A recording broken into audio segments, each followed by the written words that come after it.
ఈ రోజు మనం మాట్లాడుకుందాం రెట్రోగ్రేడ్ ఎజాక్యులేషన్ గురించి. అసలు ఈ రెట్రోగ్రేడ్ ఎజాక్యులేషన్ అంటే ఏంటి, దీనివల్ల వస్తుంది, దీనివల్ల వచ్చే ప్రాబ్లమ్స్ ఏంటి, దీనికి సొల్యూషన్ ఉందో లేదో మాట్లాడుకుందాం. Hello viewers, I'm Venkat, chief ఎంబరేజ్ from Avaria fertility, Hyderabad.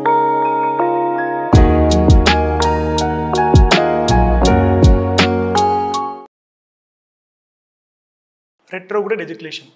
So patient ఎవరైతే మనం రెగ్యులర్గా కపుల్ ఇంటర్ కోర్స్ చేసినప్పుడు కానీ లేదా మాస్టర్బేషన్ చేసినప్పుడు కానీ సో సెమెన్ అనేది టెస్టికల్స్ నుంచి ఎజాక్యులేట్ అవుతుంది, త్రూ పెనిస్ బయటకు వస్తుంది.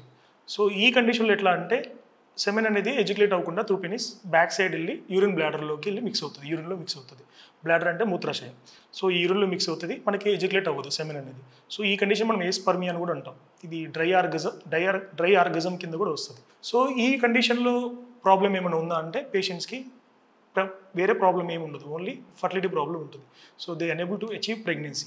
సో దీనికి ఇదే అసలు ఈ ప్రాబ్లం దేనివల్ల వస్తుందో మాట్లాడుకుందాం. సో ఎవరైతే బ్లాడర్ నెక్ సర్జరీ చేయించుకుంటారో, ప్రోస్టేట్ సర్జరీ చేయించుకుంటారో, లేదా టెస్టికల్స్ క్యాన్సర్కి ట్రీట్మెంట్ చేయించుకుంటారు, రేడియోథెరపీ, ఇంకా బ్యాక్ స్పైనల్ కార్డ్ సర్జరీ చేయించుకుంటారు. సో ఎవరైతే హై బీపీ ఉండి మెడికేషన్ వాడుతున్నప్పుడు దానికి వచ్చే సైడ్ ఎఫెక్ట్స్ నుంచి, ఇంకా డయాబెటీస్ ఉన్న వాళ్ళకి వీళ్ళకి వచ్చే ఛాన్స్ ఎక్కువ ఉంటుంది. సో దీనికి ట్రీట్మెంట్ ఆప్షన్ ఉందో లేదా మాట్లాడుకుందాం ఇప్పుడు.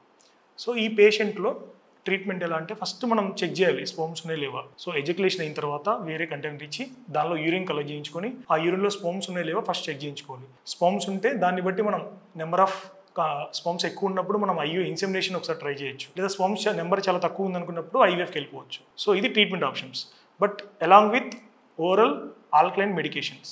సో ఎందుకంటే యూరిన్ పిహెచ్ అనేది మనకి ఎసిడిక్ నేచర్లో ఉంటుంది.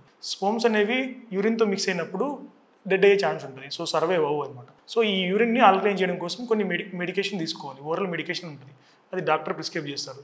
సో అది వాడిన తర్వాత at the time of treatment ఏదైతే మనం ప్రొసీజర్ చేస్తామో ఐఓఆర్ ఐవీఎఫ్, ఆ టైంలో సెమెన్ కలెక్ట్ చేయడానికి పంపించినప్పుడు సెమెన్ ఎలాగో ఎజాక్యులేట్ ట్రై చేస్తారు, బట్ సెమెన్ యూరిన్లోకి వెళ్ళిపోతుంది. దాని తర్వాత మనం యూరిన్ కలెక్ట్ చేయాలి. సో ఆ యూరిన్ కలెక్ట్ చేసేటప్పుడు కూడా కంటెంట్లో మేము బఫర్ మీడియా ఒకటి ఉంటుంది, semen wash media.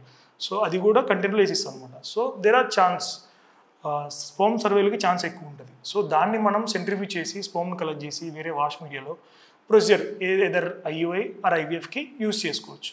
Thank you for watching.